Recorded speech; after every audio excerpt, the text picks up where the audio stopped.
আজিৰ দিনটোত মোৰ মায়ে আমাৰ আইমাতৃবিলাকে যে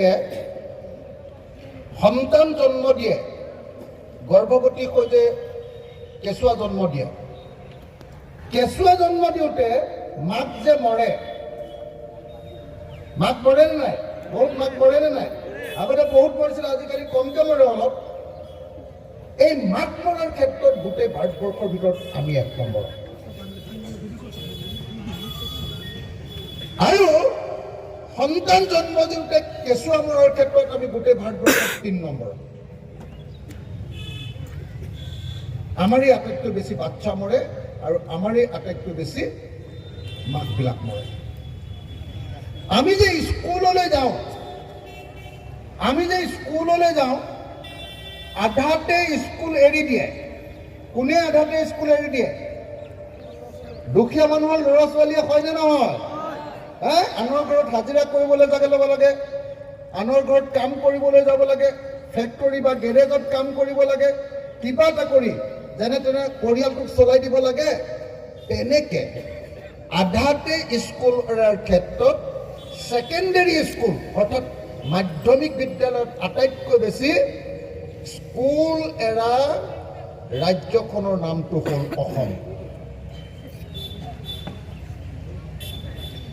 অথচ প্ৰধানমন্ত্ৰী আহিলে আমাক কয় যে তোমালোকক আমি ভাৰতবৰ্ষৰ 1 নম্বৰ ৰাজ্য কৰিম। আমাৰ হিমন্ত বাপুৰটো আৰু মুখখনটো বন্ধই নহয়। তেওঁৰ মতেতো আমি নাম্বাৰ 1 হলোৱে ইতিমধ্যে। হলোনে নাই বাৰু? হলোনে নাই? তেওঁৰ মতে আপোনালোকে যদি নিউজ লাইভ চেনেলটো চাই থাকে, হিমন্ত বিশ্ব শৰ্মাৰ ইণ্টাৰভিউটো যদি চাই থাকে, এনেকুৱা লাগেনে নাই এওঁ অসমৰ কথা কৈ আছে নে আমেৰিকাৰ কথা কৈ আছে? অসমৰ সব সমস্যা সমাধান হৈ গ'ল যেন লাগেনে নাই বাৰু? মই সঁচাকৈ আপোনালোকক কৈছোঁ, আজিৰ দিনটোত হিন্দুৱে হওক মুছলমানে হওক, অসমৰ 100জন মানুহৰ ভিতৰত 28জন মানুহৰ নিজৰ বুলিবলৈ মাটি এটুকুৰাও নাই, যাক ইংৰাজীত লেণ্ডলেছ বুলি কয়, অসমীয়াত ভূমিহীন বুলি কয়। অসমৰ 100জন মানুহৰ ভিতৰত 28জন মানুহ ভূমিহীন। 32জন মানুহ আছে কিন্তু মোৰ নিচিনা মানুহ। আমাৰ ঘৰত 4 বিঘা অকল মাটি আছে, অৰ্থাৎ মাটি আছে কিন্তু সেই মাটিৰে পৰিয়াল নচলে। 100জনৰ ভিতৰত 32জনৰ মাটি আছে কিন্তু সেই মাটিৰে পৰিয়ালটো চলিবলৈ নোজোৰে খেতি কৰি। ইয়াক ইংৰাজীত মাৰ্জিনেল ফাৰ্মাৰ বুলি কয়। মাৰ্জিনেল ফাৰ্মাৰ, উপান্ত কৃষক। 28জনৰ এটুকুৰাও মাটি নাই, 32জনৰ মাটি আছে, খাবলৈ নোজোৰে। 28 32 কিমান হ'ল? 60।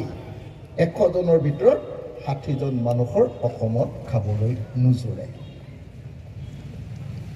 তাৰ পাছত হিমন্ত বিশ্ব শৰ্মাই কয় যে অসম 1 নম্বৰত দৌৰি আছে, অসম 1 নম্বৰত দৌৰি আছে।